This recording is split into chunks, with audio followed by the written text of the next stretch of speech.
At approximately 10:30 p.m. on December 3rd, South Korean President Yoon Suk-yeol declared a nationwide state of emergency and imposed martial law. By the early hours of December 4th, the National Assembly convened an emergency session, where 190 legislators unanimously passed a resolution to lift the martial law. At 4 a.m. the same day, Yoon declared the repeal of martial law. The order lasted only 6 hours, making it the shortest state of martial law in history. On December 6, South Korea's SBS exclusively reported that the president implemented martial law to allow the military to obtain evidence of election fraud. So, what was Yoon Suk-yeol's true purpose in declaring martial law? And why is South Korea's economy facing unprecedented challenges? What happened on the night of martial law? On the night of December 3rd, around 10:30 p.m., South Korean President Yoon Suk-yeol announced on television the immediate implementation of nationwide emergency martial law. The sudden announcement shocked the entire country. 저는 이 비상계엄을 통해 Through this martial law, I will rebuild and protect the Free Republic of Korea, which is falling into the abyss of national ruin. 이를 위해 Definitely eradicate the anti-state forces who are the main culprit of the country's ruin and conduct vicious activities. 세력을 반드시 척결하겠습니다. Following the announcement, the South Korean Ministry of Defense ordered all military units to implement martial law. Videos released by Reuters showed a large group of troops surrounding the National Assembly building, with heavily armed soldiers stationed around the building. There was also numerous tanks, armored vehicles, and helicopters present. Upon receiving the news of the martial law, South Korea's opposition leader Lee Jae-myung immediately posted a video on social media calling on the public to gather at the National Assembly. Soon, tanks, armored personnel carriers, and soldiers with guns and knives will rule the country.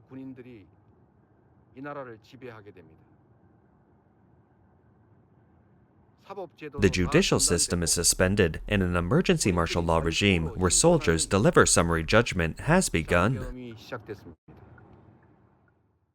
Subsequently, thousands of South Korean citizens took to the streets shouting, "Lift the martial law, impeach Yoon Suk-yeol."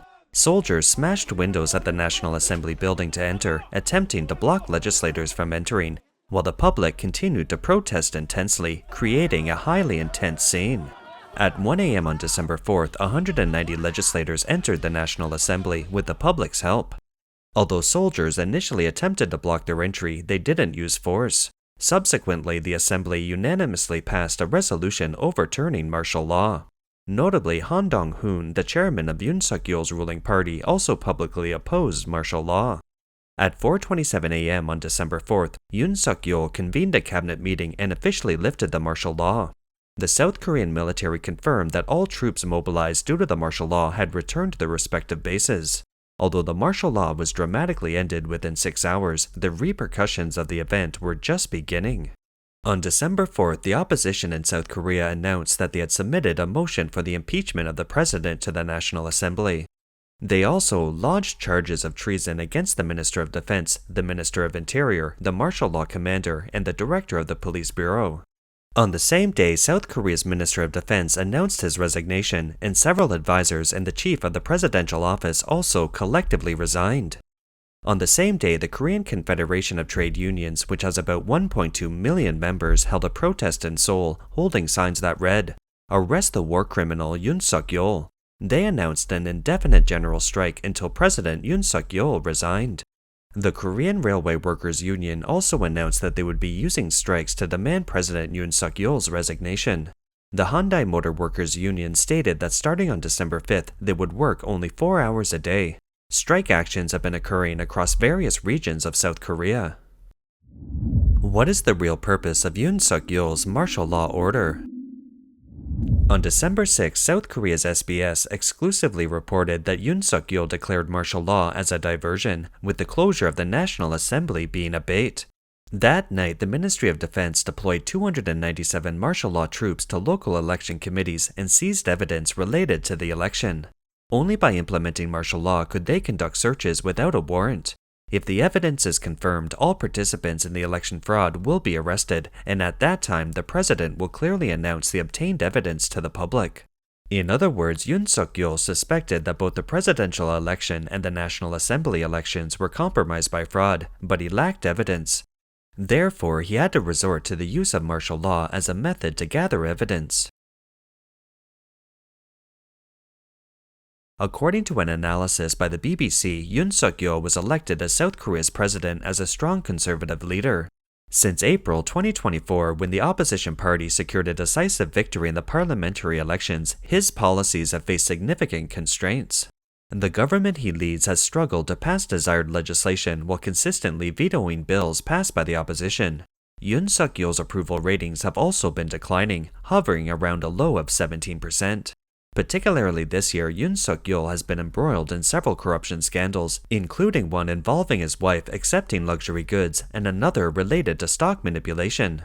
Additionally, there have been 22 impeachment motions filed against officials in his government. Yoon Suk-yeol's stance was focused on building strong relations with the US and Japan.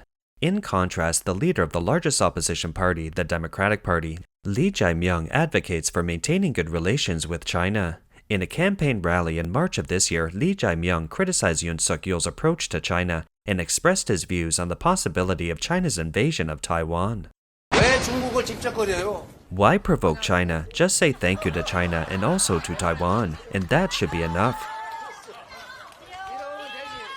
Why do we need to provoke everywhere? Why do we need to get involved in the cross-strait issues?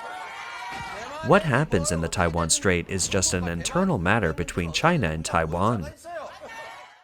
According to Professor Zhang Tian-liang from Feitian University in the US, one of the reasons why the South Korean opposition wants to oust Yoon Suk-yeol is because he has no choice but to respond to such provocations.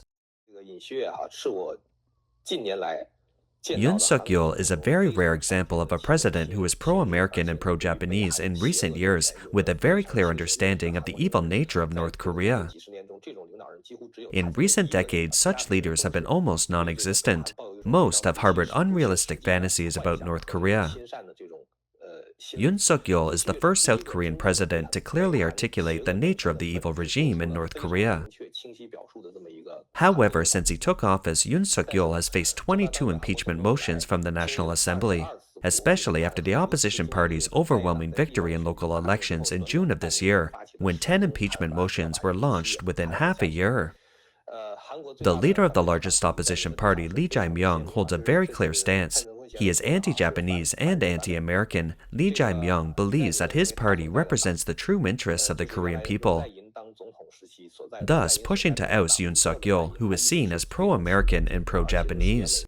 In fact, since taking office, Yoon Suk-yeol's biggest characteristics have been his friendliness towards the US and reconciliation with Japan.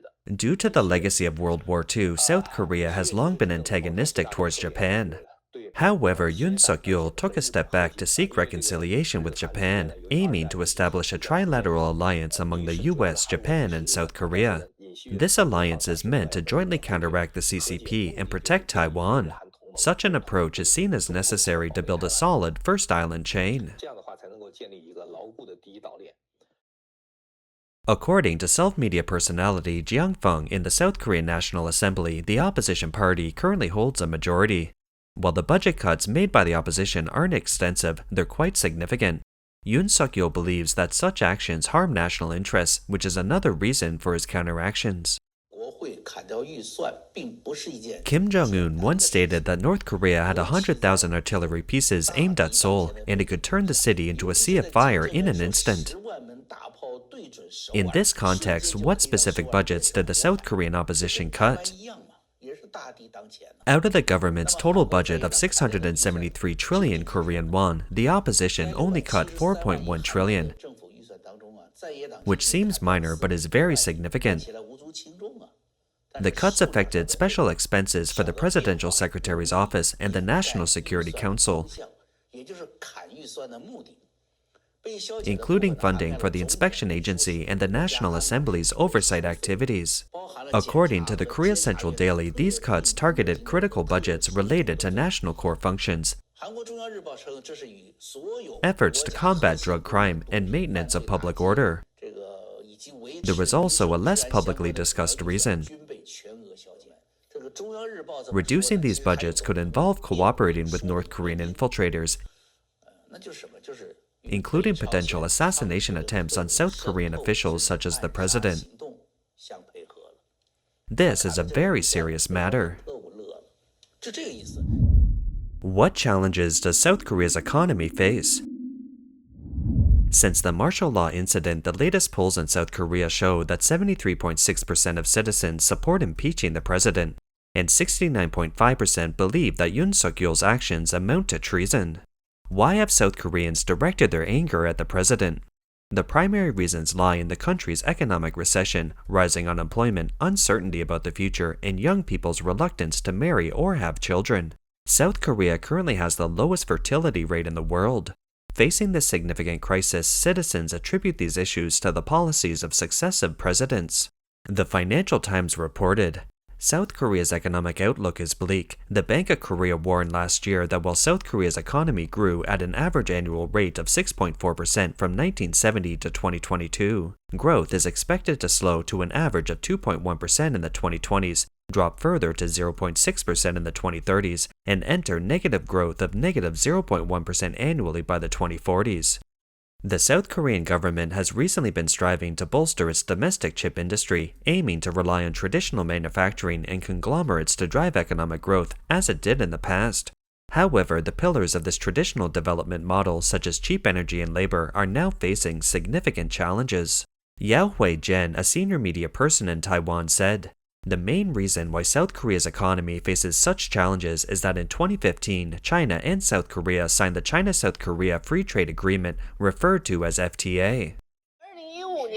Since 2015, when South Korea signed the Free Trade Agreement with China, it was initially thought to be a great deal. All our products, including petrochemical goods, could be exported to China without tariffs, zero tariffs. Isn't that fantastic? We could also set up factories in China, leaving the pollution there while we made money. This was the initial plan, but unexpectedly, when the steel mills, shipyards, and petrochemical plants moved to China, all the critical technologies of these companies were learned by the Chinese. China then began replicating South Korea's products and ultimately seized South Korea's other overseas markets. The most alarming part is that even South Korean companies themselves started losing to Chinese competitors. Take POSCO, South Korea's renowned steelmaker, for example. It once operated 2 or 3 factories in China, but by last year it had sold them all because it simply couldn't compete with Chinese steelmakers. Eventually, South Korean companies realized that the Chinese Communist Party has an entire strategy for foreign enterprises: attract foreign investment, acquire their technology, and then defeat them.